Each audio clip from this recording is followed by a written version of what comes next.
है जहां हिंदू समाज की कोई कठिनाई, दिक्कत या कोई समस्या आती है, वो हम तक कैसे डायरेक्ट पहुंच सकता है जो सहज उसके लिए हो। डोर टू डोर हम इमीडिएट इफेक्ट कैसे उसको हेल्प कैसे प्रोवाइड कर सकते हैं, उसके लिए विश्व हिंदू परिषद ने एक हेल्पलाइन नंबर चालू करने का सोचा है और प्रयत्न कर रहा है। विश्व हिंदू परिषद समाज में रह के सहायता किस तरह से इजीली प्रोवाइड कर सकता है, हेल्पलाइन नंबर से कैसे समाज से जुड़ सकता है, कैसे समाज विश्व हिंदू परिषद से डायरेक्ट संपर्क कर सकता है और कैसे हिंदू की मदद हो सके, इसके लिए पूरे राजस्थान व्यापी में विश्व हिंदू परिषद ने इस पहल को स्वीकारा है और इस पहल को हेल्पलाइन नंबर के जरिए प्रदान किया। ये प्रेस वार्ता इसलिए रखी गई है कि ये कोई पहला विषय नहीं है कि जहां पर हेल्पलाइन नंबर चालू करा जा रहा हो। भूतकाल में भी ऐसा हो चुका है, वर्तमान में इसकी आवश्यकता क्यों पड़ी, इस पे चिंतन विश्व हिंदू परिषद ने करा। लगातार तरीके से देशव्यापी में और राजस्थान की अगर मैं बात करूं तो ऐसे कई विषय होते हैं जहां पर हिंदू समाज कटघरे में खड़ा हुआ नजर आता है। कटघरा जब मैं कहता हूं तो उसका मतलब यह है कि जहां पर उसको सहायता पूरी नहीं मिल पाती है, जहां पर उसको चैनल नहीं समझ में आता, बिना किसी पे आक्षेप लगाए वो विश्व हिंदू परिषद की ओर देखता है और विश्व हिंदू परिषद सहजता से जो भी मदद समाज की कर सकता है वो करने का प्रयास करता है और निरंतर रूप से करता है, क्योंकि हमारा ध्येय है धर्मो रक्षित रक्षित। इसलिए इस संगठन ने तय करा कि जब भी कोई विषय होता है जहां हिंदू समाज की कोई कठिनाई, दिक्कत या कोई समस्या आती है, वो हम तक कैसे डायरेक्ट पहुंच सकता है जो सहज उसके लिए हो। डोर टू डोर हम इमीडिएट इफेक्ट कैसे उसको हेल्प कैसे प्रोवाइड कर सकते हैं, उसके लिए विश्व हिंदू परिषद ने एक हेल्पलाइन नंबर चालू करने का सोचा है और प्रयत्न कर रहा है। ये हेल्पलाइन नंबर वो होगा जो पूरे जिले में, राजस्थान के अंदर में जगह जगह पर कार्यकर्ता डेडिकेटेड होंगे जो इस हेल्पलाइन नंबर से कनेक्टेड होंगे, जिसका एक सेंट्रल ऑफिस जयपुर में बनाया गया।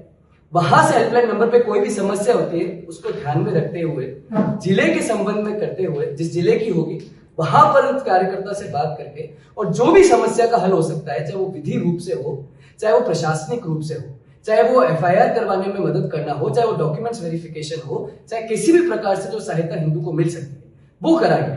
अब इसके विषय है, ये जनरल विषय है, ऐसा नहीं है कि हेल्पलाइन नंबर कुछ पर्टिकुलर कॉन्टेक्स्ट को लेके ही बनाया गया हो। चाहे लैंड जिहाद का विषय हो, चाहे प्रॉपर्टी जिहाद का विषय हो, चाहे लव जिहाद का विषय हो, चाहे कन्वर्जन का विषय हो, चाहे माइग्रेशन का विषय हो, चाहे एक्सोडस का विषय हो, लगातार तरीके से जहां जहां हिंदू किसी भी प्रकार से प्रताड़ित होगा, विश्व हिंदू परिषद को हेल्पलाइन नंबर से संपर्क करके सहायता उसको मिलेगी। अब जब मैं लव जिहाद की बात करता हूं तो हमें याद आया कि अभी विजयनगर का विषय हुआ, ब्यावर का विषय हुआ, अजमेर का विषय हुआ था। लगातार तरीके से लव जिहाद के विषय बढ़ते जा रहे हैं। जब हम लैंड जिहाद की बात करते हैं तो इलीगल इंक्रोचमेंट जो लैंड पे करा जाता है, चाहे वो गवर्नमेंट लैंड पे करा जाता हो, उसको वक्फ क्लियर कर लिया जाता हो और फिर वो कानूनी सहायता मांगता हो, उन लैंड जिहाद के विषय में विश्व हिंदू परिषद से संपर्क करके जो भी कानूनी सहायता हो पाएगी वो विश्व हिंदू परिषद करेगा। प्रॉपर्टी जिहाद की हम बात करते हैं तो जो प्रॉपर्टी जिहाद इज डिफरेंट फ्रॉम लैंड जिहाद। जब प्रॉपर्टी जिहाद की हम बात करते हैं तो एक्सोडस उसमें आता है, जिसके लिए भी सरकार एक्ट भी लेके आई है माइग्रेशन को ध्यान में रखते हुए। उसके लिए कोई भी सहायता या कोई भी मजबूरन हो या कोई भी दिक्कत किसी हिंदू परिवार को आती हो तो वो हेल्पलाइन नंबर पे विश्व हिंदू परिषद से संपर्क करके सहायता मांग सकता है और विश्व हिंदू परिषद उसको सहायता प्रोवाइड करेगा इमीडिएट इफेक्ट में।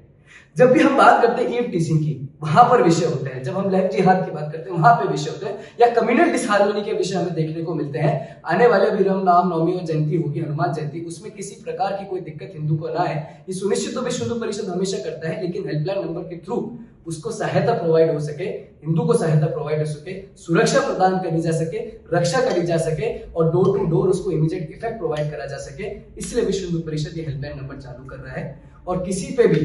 ऐसा नहीं है कि कभी किसी प्रशासनिक अधिकारी या प्रशासनिक व्यवस्था को ध्यान में रखते हुए करा है, ये सिर्फ विश्व हिंदू परिषद समाज में रह के सहायता किस तरह से इजीली प्रोवाइड कर सकता है, हेल्पलाइन नंबर से कैसे समाज से जुड़ सकता है, कैसे समाज विश्व हिंदू परिषद से डायरेक्ट संपर्क कर सकता है और कैसे हिंदू की मदद हो सके, इसके लिए पूरे राजस्थान व्यापी में विश्व हिंदू परिषद ने इस पहल को स्वीकारा है और इस पहल को हेल्पलाइन नंबर के जरिए प्रदान किया।